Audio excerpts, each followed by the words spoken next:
Le football, il doit être avant d'attaquer, il doit être défenseur parce qu'aujourd'hui on n'a pas plus la même école pour les défenseurs. Si nous on regarde tous les buts d'aujourd'hui, on va voir que pour les attaquants c'est devenu beaucoup plus facile de la fois. Si je me rappelle la fois avec Michel Platini et Diego Maradona, il a gagné le meilleur buteur avec 15 buts. Maintenant en Italie, des moyens joueurs, ils vont marquer 20 buts. Et ça veut dire qu'il n'y a pas plus d'école de défenseurs. On regarde aujourd'hui dans tous les championnats français, dans tous les championnats européens, vraiment des fautes incroyables à niveau défensif des joueurs. Et certaines fois, je dis, pourquoi pas ce joueur, il ne connaît pas son boulot. On regarde qu'il n'y a pas plus un défenseur qui se défendra. On n'a pas plus de Chiellini, de Barzagli, on n'a pas. Et maintenant, Liverpool, il est arrivé à prendre un défenseur très costaud, Van Dijk, qui connaît un petit peu plus les autres à niveau défensif, et il n'arrive pas à prendre des buts comme il prenait avant Klopp les premières 2 années avec Liverpool, ou aussi avec Borussia Dortmund. Et après, on a besoin quand même avec 2 milieux qui ont la qualité pour aller dans les espaces, qui marquent des buts, et surtout un joueur qui c'est le plus important, les Paulo Sousa ou les Fabinho de Liverpool, qui ont des qualités importantes pour démarrer les jeux, pour donner les temps pour le pressing, et les 3 attaquants qui ont, on doit voir quand même la vitesse en contrat, et surtout ils devraient se marquer des boulots, de marquer le but aussi, d'être le premier défenseur, parce que quand le ballon il a des adversaires, il doit être le premier défenseur, et tous les 10e joueurs, il doit être derrière le ballon.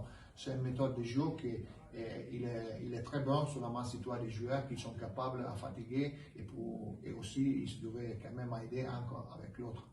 Et est-ce que les caractéristiques des joueurs de foot qui composent donc un 4-3-3 qui marcherait ont évolué entre votre époque de joueur et de nos jours? Ah oui, bien sûr, ils sont évolués. Je disais tout à l'heure, maintenant les 4-3-3, Mané, Firmino et Salah, ils vont interpréter un boulot différent par exemple, celle-là que j'ai faisais moi et Gianluca Vialli. À l'époque, la première 4-3-3 de la Juventus, quand on a gagné le championnat après 8 ans, on avait Roberto Baggio, c'était la même position un petit peu de Firmino, celle-là, les joueurs un petit peu plus techniques, qui travaillaient dans les 2 lignes. Et on devait quand même se battre un petit peu plus de boulot parce que Roberto Baggio, ce n'était pas un joueur qui avait beaucoup de quantité, il avait que la qualité. Après la 2e année, après quand on a gagné la Champions League, il est arrivé les jeunes de Pierrot, et alors c'était tout changé. On était une équipe encore plus physique, qui travaillait beaucoup plus physiquement. Aujourd'hui, le 4-3, on le peut interpréter totalement différent. On devait avoir quand même, on devait interpréter les 4-3 en base à les joueurs que tu as dans l'effectif, dans ton effectif. Pardon si mon français c'est pas parfait. Hein. Oh non, je peux vous assurer, on comprend tout à fait très bien, Fabrizio. Alors, est-ce que vous pouvez nous citer des forces de ce système?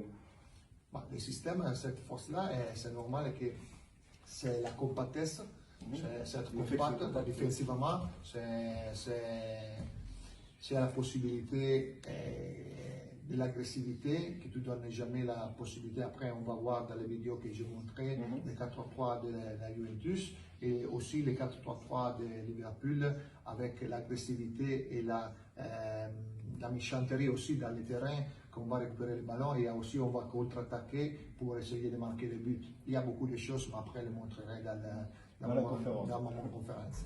Et donc rappelons que cette conférence commence à 19h, donc on va bientôt vous laisser, Fabrizio. Une dernière petite question, est-ce que vous pouvez nous citer un 4-3-3 qui vous a marqué dans l'histoire?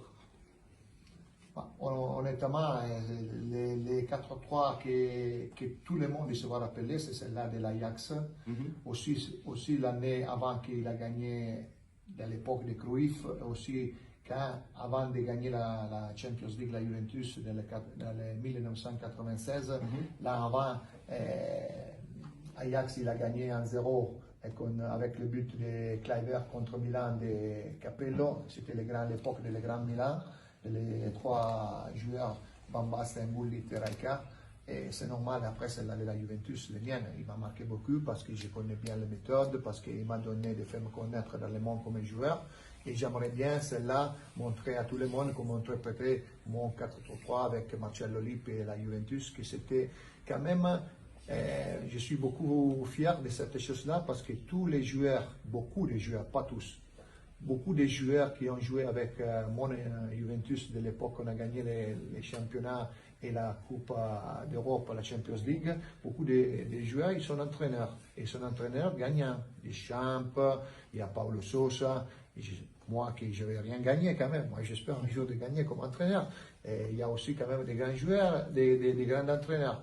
Et ça voulait dire que quand même un joueur, c'était un joueur intelligent, qui quand il est en train d'être joueur, il arrive aussi à comprendre tous les mouvements pour un futur à être entraîneur. Un grand merci Fabrizio d'avoir pris quelques secondes de votre précieux temps pour répondre aux questions de Zone Technique et d'Arabelle. Merci à vous.